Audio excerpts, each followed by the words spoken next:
केपी ओली र रमेश लेखकलाई पक्राउ गर्न सक्ने दम छैन यो सरकारमा। खै मैले चाहिँ देखिनँ। अब मैले भित्र कुरा सुने अनुसार बुझे अनुसारले चाहिँ तपाईको केपी ओलीलाई तपाईको सुशीला कार्कीलाई नै प्रधानमन्त्रीमा समर्थन गरेको भन्ने कुरा मैले सुनेको छु। 84 को चुनावलाई 82 मा गर्नलाई मात्र उहाँ आउनु भएको हो त? मेरो प्रश्न उहाँलाई के तपाईको त्यत्रो बलिदान दिएको युवाहरूले त्यसैको लागि चुनावको लागि मात्र त होइन नि त। अब यो सुशीला कार्कीले केही न केही परिवर्तन आओस् भनेर हामीले ल्याएको हो नि त। खुल्ला चुनौती दिइरहेछ त। हाउको सरकार भनेर ओली बाले त्यही त दिइरहेछ नि त गुन्डोबाट।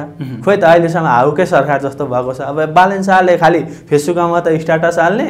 तपाईँ आफै पनि जेनजी आन्दोलनमा सहभागी हुनुहुन्थ्यो? हजुर, एकदम सहभागी भइरहेको थिएँ र त्योभन्दा अगाडिको आन्दोलनहरूमा पनि हामी सहभागिता रहेका थियौँ। जस्तो कि तपाईँको यो मेलम्चीको जुन यो खानेपानीहरूको आन्दोलन छ, त्यसै गरी भ्रष्टाचार विरुद्धको जुन अभियानहरू हामीले सञ्चालन गरेका थियौँ हो त्यसको विरुद्धमा हाम्रो साथीहरू कयौँ पटक जेल नेल पनि भोगिसक्नु भएको छ। त्यो भएको भएर हामी सामाजिक क्षेत्रमा मात्र नभई तपाईँको यो देशमा एउटा निकास युवालाई पनि एउटा अवसर दिनुपर्छ भन्ने पक्षमा लागेर निरन्तर रूपमा हामी अगाडि बढिरहेका छौँ। जस्तो अब जेनजी आन्दोलनका घाइतेहरूलाई यो सरकारले उचित क्षतिपूर्ति दिन सकेन, उनीहरूको उपचारको प्रबन्ध राम्रोसँग गर्न सकेन, जुन सम्मान उनीहरूलाई दिनुपर्थ्यो त्यो दिन सकेन भन्ने खालको आलोचना भइरहेको छ। के भन्नुहुन्छ, के छ घाइतेहरूको अवस्था? अहिले ठ्याक्कै भन्नुपर्दा घाइते र शहीद परिवारको अवस्था भन्नुपर्दा एकदम निर्दयनीय अवस्था रहेको छ। किनकि जस्तो कि अब हाम्रो कस्तो छ भन्दा साथीहरू तपाईँको सुदन गुरुङहरू यताउता हुन्छ, उहाँहरू मिडिया ट्रायलमा मात्रै आए जस्तो मलाई लाग्छ। वास्तविक घाइतेहरूसँग कति पुग्नु भएको छ म यो प्रश्न उहाँहरूलाई सोध्न चाहन्छु। किनकि आजको दिनमा म तपाईँको फिल्डमा हेरिरहँदा मलाई अहिले पनि तपाईँको 3-4 वटा जिल्लाबाट सिडिओ साहबहरू, त्यसै गरी जेनजीको घाइतेहरू, त्यसै गरी विभिन्न शहीद परिवारहरूबाट मलाई फोनहरू आइरहेको छ। सर के भइरहेछ अहिलेसम्म, किन सरकारले यो एउटा कार्डको लागि पनि किन गर्न सक्नु भएको छैन? तपाईँहरू झन् त्यत्रो केन्द्रमा हुनुहुन्छ, केन्द्रमा भएको मान्छेले एउटा आशा भरोसा तपाईँहरूकै छ। अब यो सुदन गुरुङहरूको त खोइ केही पनि छैन, यता हाम्रो मिराज ढुङ्गानाको पनि केही पनि छैन भन्ने जस्तो अभिव्यक्तिहरू मलाई आयो हो। त्यसै गरी हस्पिटलमा पनि मैले के रहेछ त भनेर मैले बुझेँ। जस्तो कि तपाईँको पूर्वाञ्चलको तपाईँको नोबेल हस्पिटलमा हो एउटा बिरामी तपाईँको कति 18-22 वर्षको हुनुभयो होला, अहिले उपचार नपाएर छटपटाइरहनु भएको छ उहाँ। त्यस्तो अवस्था छ। खोइ अहिलेसम्म कुन टिम गयो? सुदन गुरुङको टिम गयो कि मिराज ढुङ्गानाको गयो कि प्रवेश दाहालको गयो कि रक्षा बमको गयो कि?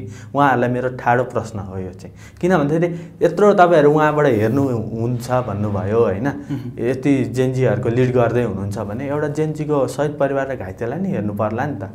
के यो काठमाडौँमा जति आन्दोलन गर्न आए त्यति मात्र छ नि त? जस्तो आजको दिनसम्म तपाईँको एकजना धनकुटाको हुनुहुँदो रहेछ हाम्रो सौगात श्रेष्ठ भन्ने होइन, आजको दिनसम्म तपाईँको कुनै पनि मान्छेहरू भेट्न गाह्रो हुन्छ। मलाई तपाईँको कुनै माध्यमबाट मैले थाहा पाएँ र मैले तपाईँको गएर भेटेँ।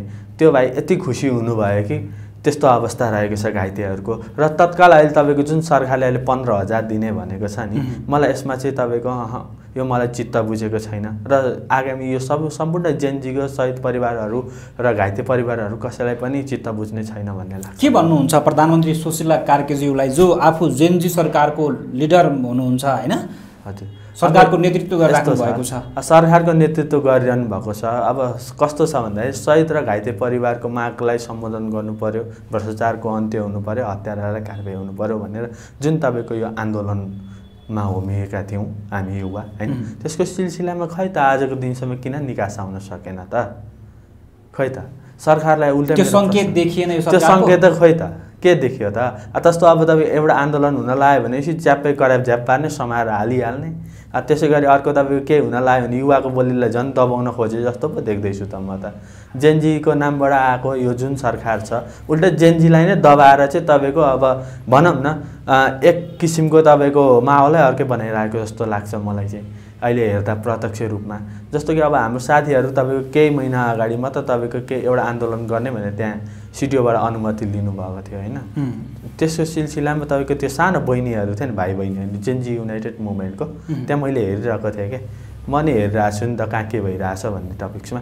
त्यसरी हेर्दै जाँदाखेरि तपाईँको मैले देखेको भने यता तपाईँको आन्दोलन गरिरहेछ 72 जना है कतिजनाले तपाईँको लगेर थुनिदिएको छ, अभद्र व्यवहार गरिदिएको छ प्रहरीहरूले पनि। त्यस्तो गरेर त भएन नि, बिचरा एउटा नानीको त हातै भाँचिएको छ क्या। त्यस्तो छ अवस्था।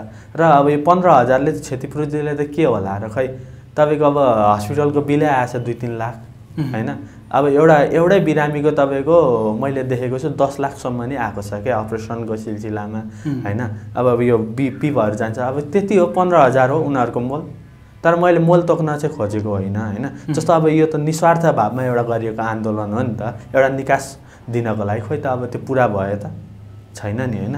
त्यो भएको भएर यो म एउटा के भन्न चाहन्छु भने अब हामीले तपाईँको सम्पूर्ण युवाहरू एकजुट भएर हैन, अब आन्दोलन पनि एउटा निकास हो, तर शान्तिपूर्ण रूपमा आन्दोलन हुनु पर्यो। अस्तिको जस्तो घुसपेट हुनु भएन भन्न चाहन्छु म चाहिँ। जस्तो अब जेनजीका मागहरू यो सरकारले पुरा गर्न सक्ने सङ्केत देख्नु भएन त्यसो भए तपाईँले? मैले चाहिँ देखेको छुइनँ। खोइ त प्रधानमन्त्रीज्यूले भन्नुभएको छ नि यो त मेरो नेतृत्वको सरकार चुनावी सरकार हो, फागुन 21 गतेको लागि निर्वाचनको मिति घोषणा गरिएको छ, निर्वाचन हुन्छ त्यसपछि म सरकार छाड्दिन्छु भन्नुभयो। 84 को चुनावलाई 82 मा गर्नलाई मात्र उहाँ आउनुभएको हो त? मेरो प्रश्न उहाँलाई के तपाईँको त्यत्रो बलिदान दिएको युवाहरूले त्यसैको लागि चुनावको लागि मात्र त होइन नि त। त्यो जस्तो कि अब योभन्दा अगाडिको सरकारले पनि चुनाव त गराइहाल्थ्यो आखिरी हैन।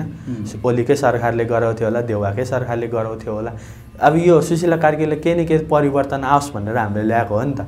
जस्तो प्रत्यक्ष कार्यकारीको चुनाव गराउनु भनेको छ हैन। जस्तो प्रत्यक्ष कार्यकारीको चुनावमा नि तपाईँको त्यतिखेर तपाईँको आन्दोलनमा मुख्य एउटा एजेन्डा बनाइदिएर गएको भए आज यो अवस्था आउने थिएन के। जस्तो मैले भन्न खोजेँ संसद विघटन हुँदै गर्दाखेरि तपाईँको त्यतिखेरै बरु तपाईँ संसदहरू उयो संसद भवनमा राखेर आगो लाउनुभन्दा अगाडि नै तपाईँको अब आगो तपाईँ घुसपेट भयो कता कता भयो त्यो अब म त्यहाँ विषयमा जान चाहिनँ। तर त्यसको सिलसिलामा तपाईँको संसदहरूले तपाईँको त्यतिखेर एउटा बनाएर माहौल बनाएर गएको भए त हुन्थ्यो नि त, त्यो अवस्था पनि हुन्थ्यो नि त हैन। जस्तो जेनजीहरूको माग थियो सुशासन कायम गर्ने दिशमा, भ्रष्टाचार विरुद्धको आन्दोलन थियो त्यो हैन। त्यो सँगसँगै अब जसरी 23 र 24 गते जेनजी युवाहरूमाथि गोली चलाउने सरकारको नेतृत्व जसले गरिरहेको थियो ती व्यक्तिहरूलाई पक्राउ हुनुपर्छ।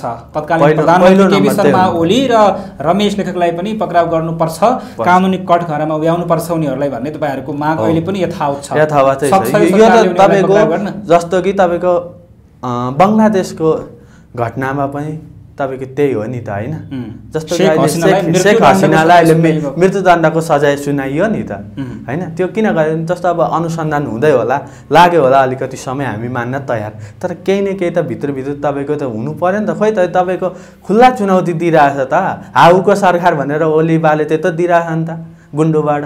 खोइ त अहिलेसम्म हाउकै सरकार जस्तो भएको छ। अब बालेन शाहले खालि फेसबुकमा त स्ट्याटस हाल्ने, तपाईँको 93 वर्षको आमा भद्रकुमारी घरले जाँदाखेरि आमा आउनुभयो भने गरेर हिँड्ने त्यस्तो छ अवस्था भनेपछि तपाईँको यो सिस्टमले त भएन नि त। त्यसमा केपी ओली र रमेश लेखकलाई पक्राउ गर्न सक्ने दम छैन यो सरकारमा? खोइ मैले चाहिँ देखिनँ। अब मैले भित्रभित्रै कुरा सुने अनुसार बुझे अनुसारले चाहिँ तपाईँको केपी ओलीलाई तपाईँको सुशीला कार्कीलाई नै प्रधानमन्त्रीमा समर्थन गरेको भन्ने कुरा मैले सुनेको छु। यो कुरा कतिको सत्य हो भन्ने चाहिँ अब हो हैन। तर केही प्रमाणहरू पनि मैले भेटेको छु के।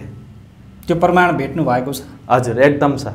अब त्यो केही समयपछि आवश्यक परेको खण्डमा जनताले सम्पूर्णले साथ दिनुभएको खण्डमा हामी त्यो एकमुष्टमा एउटा हामी सो नै देखाउने गर्ने। सुशीला कार्कीले पनि केपी शर्मा ओली र अरू पुराना राजनैतिक दलका जुन शीर्ष नेताहरू थिए तिनीहरूसँगकै मिलोमत्तोमा सरकार चलाइरहेकी छन् भन्ने हो त? त्यो त अभियसली हो नि। जस्तो जगदीश खरेल हेरौँ न, उहाँ तपाईँको नेपाली काङ्ग्रेसको महाधिवेशन प्रतिनिधि समथिङ केही हो नि त उहाँ पनि हैन।